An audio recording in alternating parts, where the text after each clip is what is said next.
ప్రతి ముస్లిం సోదరీమణులకు బక్రీద్ శుభాకాంక్షలు. నమ్మకం, ధర్మం, త్యాగం, దానం, ఈ 4 అల్లా అంశాలేనాయి.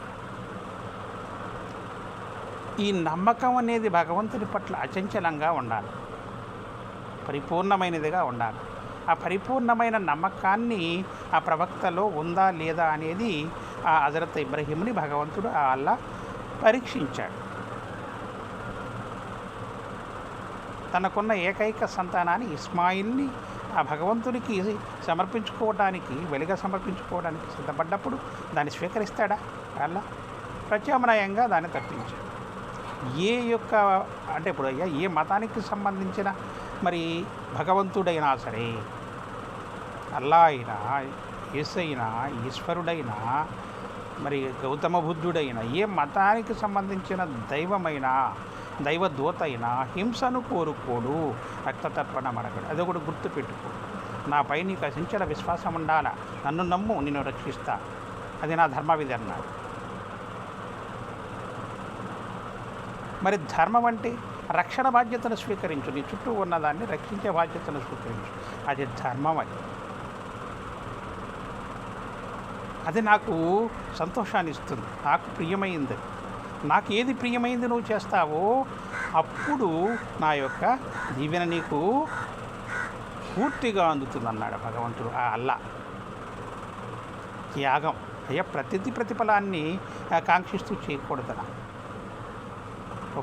పరోపకారం చేస్తూ ఉండాలి, ఎంతో ఆ ఫలితాన్ని మనం ఆశించకుండా దాన్ని త్యాగం చెయ్యాలి. అది భగవంతుడు మరి తనకిష్టమైంది. దానం చెయ్యాలి. భగవంతుడు దానం చేయమని చెప్పాడు.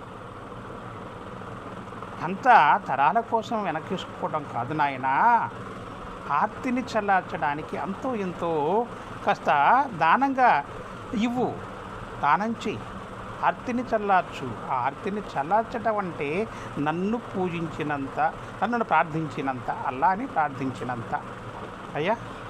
మరి నమాజు చేసుకోవడం ఆ నమాజ్తో సమానం. అది ఆ యొక్క దానాన్ని ఆయన అట్లా ప్రత్యేకపరిచాడు. చెయ్యి, తప్పకుండా చేయాలి, ఆర్తిని చల్లార్చు, అది నా యొక్క నమాజ్తో సమానమవుతుందన్నాడు. ఏ యొక్క మతానికి సంబంధించిన భగవంతుడైనా రక్తతర్పణాన్ని కోరుకోరు, అది గుర్తించాలా, దాన్ని ప్రత్యామ్నాయంగా తప్పించారంతే.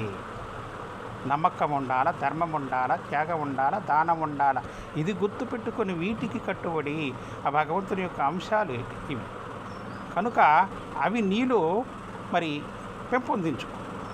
విశ్వాసాన్ని పూర్తిగా, భగవంతుని పట్ల పూర్తిగా విశ్వాసాన్ని, అచంచల విశ్వాసానికి నువ్వు కట్టుబడి ఉండు. దాన్ని నీ మనసంతా భగవంతుడిని చేసుకో. ఆ భగవంతుడు మరి నీ చుట్టూ నీకై మరి నీ యొక్క గ్రాసం, అది ఇదంతా ప్రకృతి నిన్ను పోషించడానికి సృష్టింపబడింది, దాన్ని రక్షించాలి, అది ధర్మవిధి. పరోపకారానికి నువ్వు కట్టుబడి ఉండు, ఎంతో త్యాగంగా దాన్ని త్యాగం చేయాలి. ప్రతిఫలాన్ని ఆశించకూడదు, ప్రతి పనికి ఫలితాన్ని ఆశించకూడదు, దాన్ని త్యాగంగా పెట్టాలి. దానం చెయ్యి, తరాల కోసం వెనక్కేసుకోవడం కాదు నాన్న, ఆర్తిని చల్లార్చు, అది నాకు నమాజ్తో సమానం అన్నాడు అల్లా. నేను గుర్తుపెట్టుకుంటా నాన్న, గుర్తుపెట్టుకొని మరి ఆ ఆర్తిని చల్లార్చడం అంటే శాంతపరచడం. కనుక నువ్వు కూడా శాంతాన్ని కోరుకో, నువ్వు శాంతంగా ఉండడం ముఖ్యం. కనుక నీతోటి ప్రజలను శాంతపరచడం ముఖ్యం.